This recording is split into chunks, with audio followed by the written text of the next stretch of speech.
Hello everyone, welcome to the 8th Visual 3D tutorial video.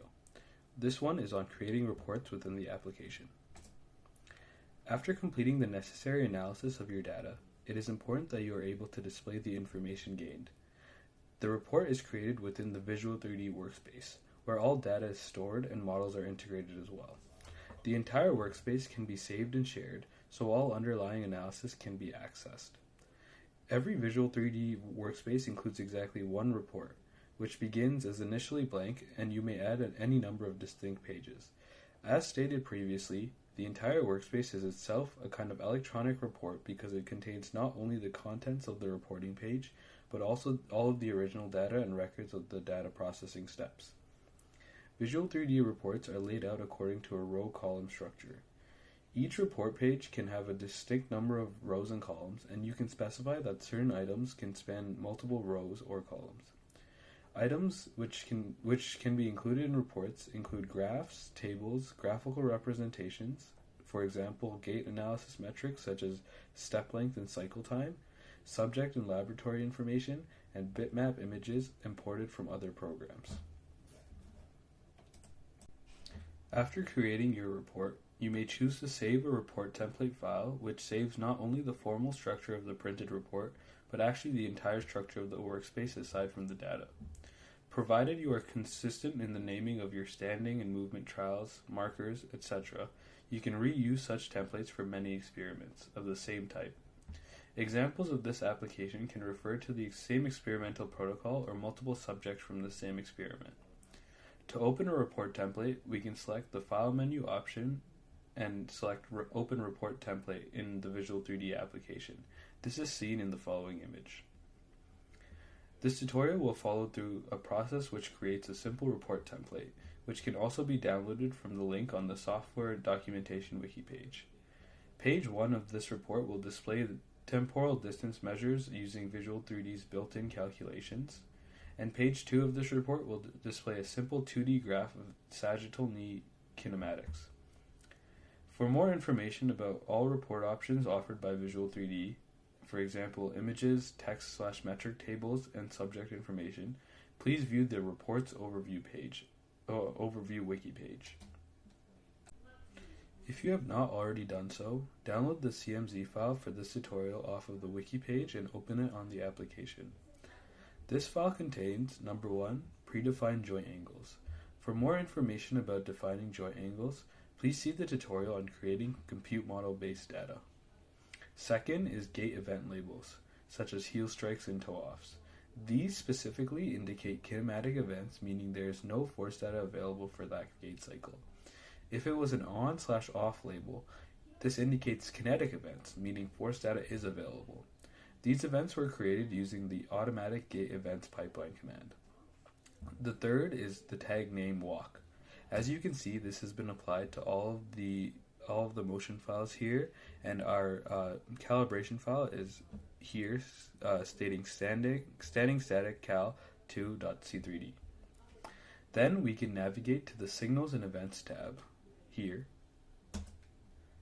to visualize the animation of the model based on the movement data and the model that was applied to it. If the animation isn't appearing in the 3D animation viewer, which in this case it's not, then we have to check the active file combo box on the toolbar, which is here. So we can click it and it will open a drop down. It should read nwalk001.c3d, which is here, this file. Now we can play around with the VCR controls in order to view the motion capture. To start creating a report, we must switch to the Reports tab. All elements should be blank. First, we will be adding a report page for temporal and distance metrics. So we can select temporal and distance metrics from the Item to Add selection menu on the bottom of the screen. So we can select temporal and distance metrics and then click Add. This will open the Edit Temporal Distance Properties dialog box. All features of this dialog box can remain the default, except we can select the checkbox beside Use Strict Event Label Sequence Validation. Selecting this option means that the events must occur in a specified gait order. A note, for if your subject is walking on a treadmill, the treadmill speed must be entered in this window here. The direction of the treadmill should indicate which direction the subject would have been progressing in the lab if there was no treadmill. So in your case, if your experiment includes a treadmill, then you would have to edit the information in this specific tab. Now we can click Done, and the following chart will appear on page 1 of the report. Let's say we changed our mind about which metrics we want after the report has already been created. We are still able to go back and edit it. So we can select the temporal distance report created by selecting this, and then click Edit Selected. The same dialog box as before will be prompted to show here, and we can select more desired metrics. So let's say we want each of the desired metrics in this list to show on our report. We can select all of them and then click Done. As you can see, the updated report has all of the selected metrics, and we are able to see them here. Moving on to the next page of our report, we will be displaying a 2D graph. Remaining on the Reports tab, we can select the Insert Page After button. Now we can select number 2, and then in the Item to Add drop-down menu, we can click it and then select 2D Graph, and then click Add. This will prompt the dialog box to open. This section will create a 2D graph of sagittal knee kinematics being graphed as a percent of the gait cycle, from left heel strike to left heel strike. The dialog window is separated into 4 sections, as you can see. So it's the graph title and graph properties, x-axis properties, and y-axis properties. We can now begin to fill in information in this dialog box in order to display the 2D graph on our second page. So we will be entering the information shown in the following image.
Next, we can add annotations.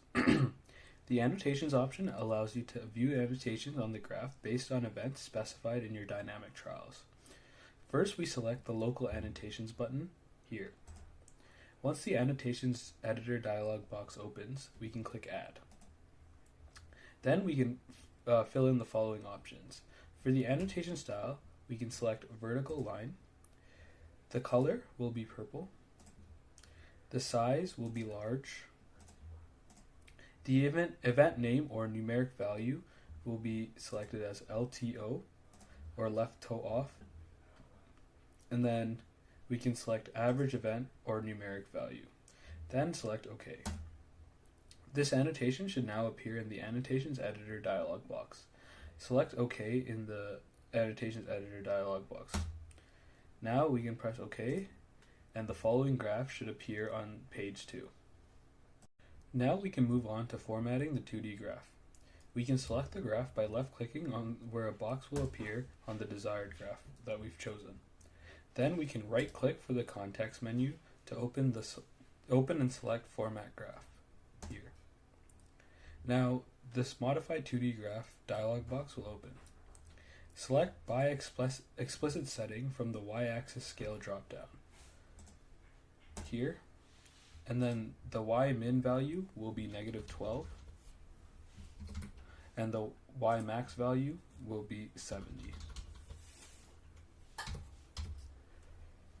Then we can click the show legend box and also select the modify legend button. In the legend properties dialog box, check use tag name and set location to UR and then select OK.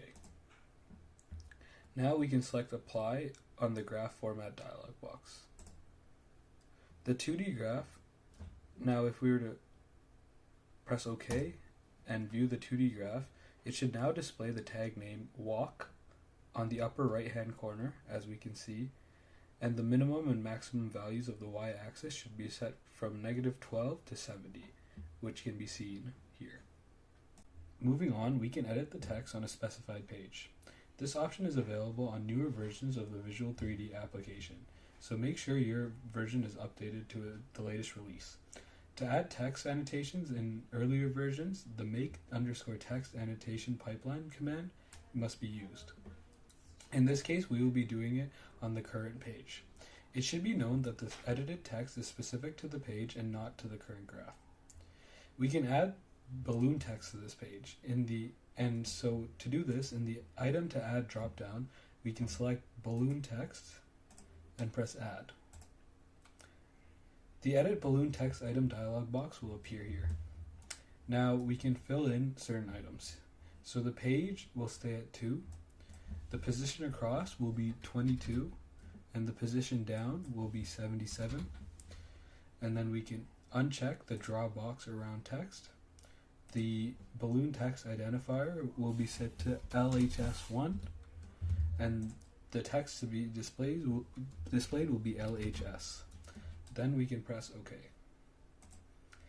We can also create a second balloon text image by following the following steps. So again, we can select add, and then make sure that the page is selected rather than the balloon text that we've just added. And again, we can select add, and then we can fill in the following information. So this time, the position across will be 89, and the position down will be 77. And again, we can uncheck the draw box around text.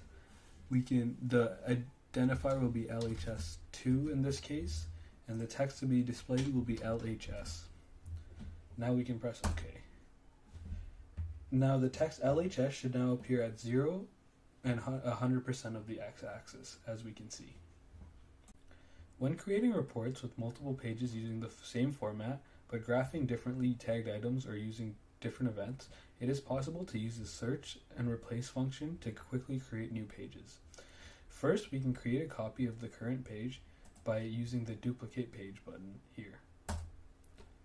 Now that it has been duplicated, we can go to the duplicated page, so we can select page number 3 and then select the search and replace button to open the options. From within this dialog box, we can select the old file tag or old event label and the event or tag to replace it, and then click add. This will automatically replace the old event or tag and replace it with a new one. Next, we can move on to saving the report template and having an on-screen report presentation. We can save the report template so that they can be applied to other CMZ files. To save a report template, you can navigate to the File menu drop-down and then select Save Report Template. Now navigate to your required folder, and then we can save this specific template as creating report tutorial _template. And this will be saved as an RGT file.